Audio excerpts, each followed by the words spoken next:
Tax payers కి అనుకూలంగా budget ఉంటుందని నిపుణులు చెబుతున్నారు. ట్యాక్స్ పేయర్స్ కి 75,000 మిగిలే అవకాశం ఉందంటున్నారు. కొత్త స్లాబ్స్ ఎలా ఉన్నాయో వివరిస్తూ ట్యాక్స్ ఎక్స్పర్ట్ అనిల్ తో మా ప్రతినిధి జార్జ్ ఫేస్ టు ఫేస్. కేంద్రం ప్రవేశపెట్టిన బడ్జెట్లో 12 లక్షల వరకు కూడా జీరో ట్యాక్సెస్ అంటూ కూడా కేంద్ర మంత్రి నిర్మలా సీతారామన్ ప్రకటించడం జరిగింది. ఇది ఏ విధంగా బెనిఫిట్స్ అవుతుంది అనేది మనతో మాట్లాడేందుకు ట్యాక్స్ ఎక్స్పర్ట్ అనిల్ బెజవాడ ఉన్నారు. వారిని అడిగి మరిన్ని వివరాలు తెలుసుకుందాం. సార్, ఇప్పుడు నిర్మలా సీతారామన్ గారు చెప్పారు 12 లక్షల వరకు ఎటువంటి ట్యాక్సెస్ కూడా చెల్లించిన అవసరం లేదని చెప్పడం జరిగింది. ఇది ఎట్లా ఉపయోగపడే అవకాశం ఉంది? అంటే గవర్నమెంట్కి ఇన్కమ్ ట్యాక్స్ పే చేసే అసెసరీస్లో సింహభాగం శాలరీడ్ ఎంప్లాయీసే ఉంటారు. అందులో కూడా మిడిల్ క్లాస్ ఎంప్లాయీసే ఎక్కువ. సో వాళ్ళని ఆకట్టుకునే ప్రయత్నంలో భాగంగా 12 లక్షల వరకు ట్యాక్స్ లయబిలిటీ లేదని చెప్పారు. అంటే ఇన్కమ్ ట్యాక్స్ చరిత్రలో ఇది ఒక గ్రేటెస్ట్ మైల్ రాయిగా మిగిలిపోతుంది. ఏదైతే సేవింగ్ 70,000, ₹1,00,000, ₹1,20,000 ఏదైతే సేవింగ్స్ అని చెప్పారో ఫైనాన్స్ మినిస్టరు, ఆ డబ్బులు ట్యాక్స్ పేయర్ జోబులోనే ఉండటం వలన వాళ్ళ జీవన ప్రమాణాలు డెఫినెట్గా ఇంక్రీజ్ అవుతాయి. అది ఈ సంవత్సరంతోనే కాదు, అది ఎవ్రీ ఇయర్ కంటిన్యూ అవుతుంది. దానివల్ల వాళ్ళు ఎక్కడన్నా ఆ డబ్బులు ఇన్వెస్ట్ చేసుకోవచ్చు, లేకపోతే ఖర్చు పెట్టుకోవచ్చు, లేకపోతే సేవింగ్స్ చేసుకోవచ్చు.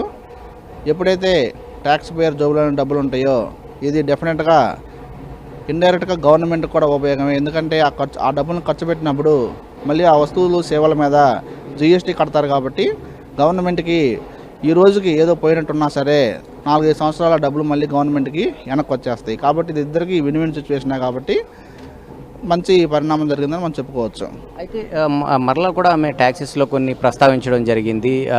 0 to 4 వరకు నో ట్యాక్సెస్, అలాగే 4 నుంచి 8 వరకు ఉన్న వాళ్ళకి 5%, అలాగే 8 to 10 వరకు ఉన్న 10%, అలాగే ఆ మించి ఉన్న వాటికి 12%, అట్లా పర్సంటేజ్లు ఇచ్చారు.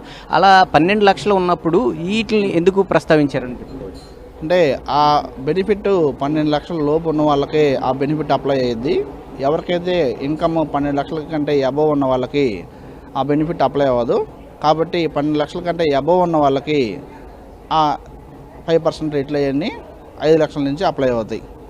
సో ఇక్కడ మనం ఇంపార్టెంట్ పాయింట్ ఏంటంటే 12 లక్షల లోపే ఇన్కమ్ చూపించేస్తే ట్యాక్స్ లయబిలిటీ లేదనేది వాస్తవం.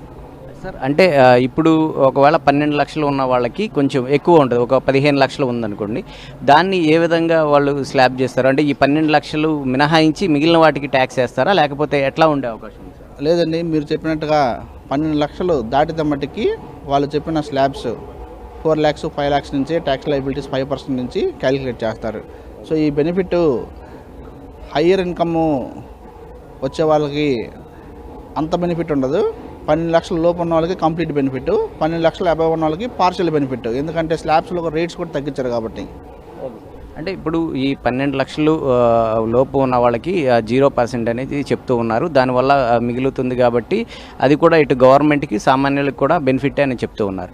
కానీ ఒకవేళ ఆ 12 లక్షలు దాటి మినహా అంటే ఇంకొక 4 లక్షలు పెరిగిందనుకోండి, అప్పుడు దాన్ని ఎట్లా స్లాబ్ని విభజించే అవకాశం ఉందంటారు? ఈ 12 నుంచి ఇప్పుడు 4 పెరిగిందనుకోండి, అప్పుడు 16 లక్షలు అవుతుంది కాబట్టి దానికి ఎట్లా? దానికి ఆల్రెడీ బడ్జెట్ స్పీచ్లో ఎక్స్ప్లెయిన్ చేశారు. సో ఈచ్ అంటే 4 lakhs అబోవ్ అయితే ఇది, 5 lakhs అబోవ్ అయితే ఇది, 8 lakhs అబోవ్ అయితే ఇది పర్సంటేజ్ అని డీటెయిల్గా ఎక్స్ప్లెయిన్ చేశారు. ఆ స్లాబ్స్ ఆ రేట్ ఆఫ్ ట్యాక్స్ ప్రకారం కట్టాలి 12 లక్షల కంటే అబోవ్ అయితే. అంటే ఇప్పుడు 12 లక్షల కన్నా అబోవ్ అంటే 16 లక్షలు అయితే 0 ట్యాక్స్ అనే చెప్పుకోవచ్చు సార్. అంటే ఎందుకంటే అక్కడ ఉన్న దాని ప్రకారం 0 to 4 ఉంది కాబట్టి వాళ్ళు నో ట్యాక్సెస్ అని ప్రకటించారు కాబట్టి. అంటే 12 లక్షల లోపు ఉంటేనే 0 ట్యాక్స్, 12 లక్షల కంటే అబోవ్ ఉంటే మట్టుకి వాళ్ళు చెప్పిన స్లాబ్స్ ప్రకారం, వాళ్ళు చెప్పిన రేట్స్ ప్రకారం పే చేయాలి. ఈ బెనిఫిట్ మిడిల్ క్లాస్ వాళ్ళకే. సపోజ్ నాకు 50 లక్షల ఇన్కమ్ వస్తుంటే నేను 12 లక్షల లోపల ఉన్న ఇన్కమ్ కూడా ట్యాక్స్ పే చేయాలి. దానికి వాళ్ళు స్లాబ్స్ ఆ రేట్ ఆఫ్ ట్యాక్స్ చెప్పారు.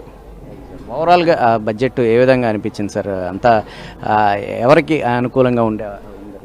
అంటే ఇక్కడ ఎవరికి అనుకూలంగా ఉంది, ఎవరికి అనుకూలంగా లేదనే ప్రస్తావన కరెక్ట్ కాదు.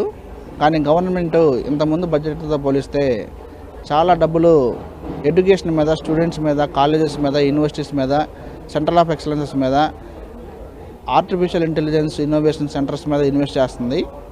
సో దానివల్ల డెఫినెట్గా ఎప్పుడైతే మనం డబ్బులు ఎడ్యుకేషన్ మీద పెడతామో లాంగ్ రన్లో అది ఎక్కువ బెనిఫిట్స్ ఇస్తుంది. తర్వాత పబ్లిక్ ప్రైవేట్ పార్ట్నర్షిప్ మోడ్లో 1,50,000 కోట్ల రూపాయలని ఓన్లీ ఇన్ఫ్రాస్ట్రక్చర్ కోసమే ఖర్చు పెడతామంటున్నారు. డెఫినెట్గా అది కూడా చాలా ఎంప్లాయ్మెంట్ జనరేషన్, వర్క్ ఫోర్స్కి ఆపర్చునిటీస్ ఇచ్చే అవకాశం ఉంది. టాప్ 50 ఇండియాలో ఉన్న టాప్ 50 టూరిస్ట్ ప్లేసెస్ని డెవలప్ చేస్తామంటున్నారు, including development of 5 star hotels. డెఫినెట్గా టూరిజం సెక్టర్లో ఇది ఎంప్లాయ్మెంట్ జనరేషన్కి బూస్టింగ్ ఇస్తుంది. 120 ఎయిర్పోర్టులని ఉడాన్ స్కీమ్లో డెవలప్ చేయడం అంటే మాటలు కాదు. డెఫినెట్గా ఇది ఆ ఏరియాస్ బాగా గ్రోత్ అవడానికి ఉపయోగపడతాయి. ఈ బడ్జెట్కి సంబంధించి ట్యాక్సెస్ విషయంలో ఏ విధంగా ఉంది? పోయిన సంవత్సరం బడ్జెట్తో పోలిస్తే ఈ సంవత్సరం బడ్జెట్ ట్యాక్స్ పేయర్సే గెలిచారు. ట్యాక్స్ పేయర్స్దే వాళ్ళకే అనుకూలంగా ఉంది. గవర్నమెంట్ అక్కడ కూడా హార్ష్ మెజర్స్ ఏం తీసుకోలేదు. ఇవి కేంద్ర మంత్రి నిర్మలా సీతారామన్ ప్రవేశపెట్టిన ఈ బడ్జెట్లో ట్యాక్స్కి సంబంధించి ఇటు ప్రజలకు అలాగే దేశానికి కూడా ఉపయోగపడేలా ఉందని ఎక్స్పర్ట్లు చెప్తూ ఉన్నారు. ఎందుకంటే ఈసారి ఈ బడ్జెట్ మొత్తం కూడా ట్యాక్స్ పేయర్స్దే విజయంగా చెప్పుకోవచ్చని కూడా చెప్పడం జరుగుతుంది. ఏదైతే 12 లక్షల లోపు ఆదాయాన్ని చూపించిన వారికి జీరో ట్యాక్సెస్ ఉంటుంది.